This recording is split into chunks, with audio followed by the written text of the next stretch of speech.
श्रीराम समर्थ. सुप्रभातम. हिंदू जागृती न्यास आणि श्री घंटाळी मंदिर संस्थांच्या प्रभाते मन या कार्यक्रमात अमृतापाध्येचा सस्नेह नमस्कार. श्री ब्रह्मचैतन्य महाराज गोंदवलेकर प्रवचने 22 डिसेंबर. कोणत्याही प्रसंगात नामाला सोडू नका. आकाशाला भिवून पळाले तरी कुठेही आकाश असणारच. त्याप्रमाणे कुठेही गेले तरी देह, मन आणि त्याच्याबरोबर त्याचे भोगही आपल्याबरोबर येणारच.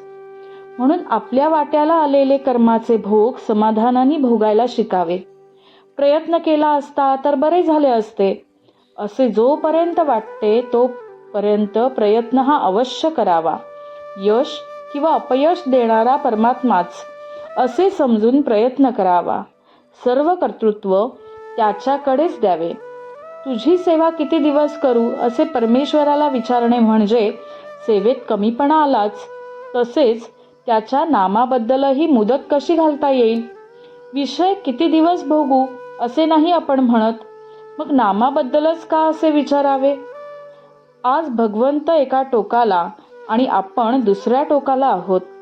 त्याच्या नामाने त्याला जवळ जवळ आणावा. आपल्याला जितका आपल्या देहाचा विसर पडेल तितका भगवंत आपल्या जवळ येईल. भगवंताच्या नामातच सत्संगती आहे. प्रपंचामध्ये कसलेही प्रसंग येऊ द्या, तुम्ही नामाला सोडू नका.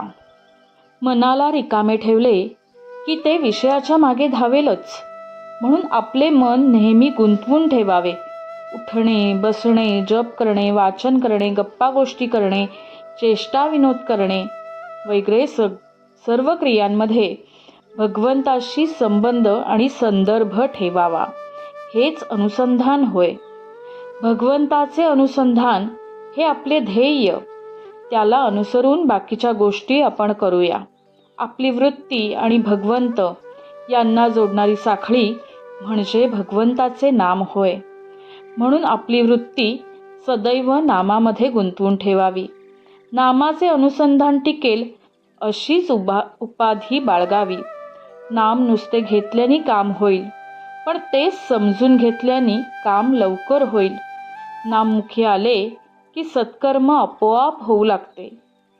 आपल्या प्रत्येक कर्माच्या साक्षी राम आहे असे समजून वागावे, म्हणजे दुष्कर्म हातून घडणार नाही. आपण उगाचच सबबी सांगत असतो. काम असेल त्यावेळी कामाची सबब, पण काम नसेल त्यावेळी नामस्मरण न करता उगाचच गप्पा नाहीतर निंदास्तुती किंवा इतर खेळ खेळण्यात वेळ घालवतो. तसे करू नये. आपले मन उनाड आहे. त्याला एके ठिकाणी स्वस्थ राहण्याची सवयच नाही. त्याला थोडी बळजबरी करून नाम घ्यायला लावले पाहिजे. नामामध्ये भगवंताची शक्ती असल्याने नाम घेणाऱ्याची देहबुद्धी क्रमाक्रमाने कमी होते आणि नाम स्थिरावते. नित्य नामस्मरण केल्या वाचून अंती ते येणार नाही.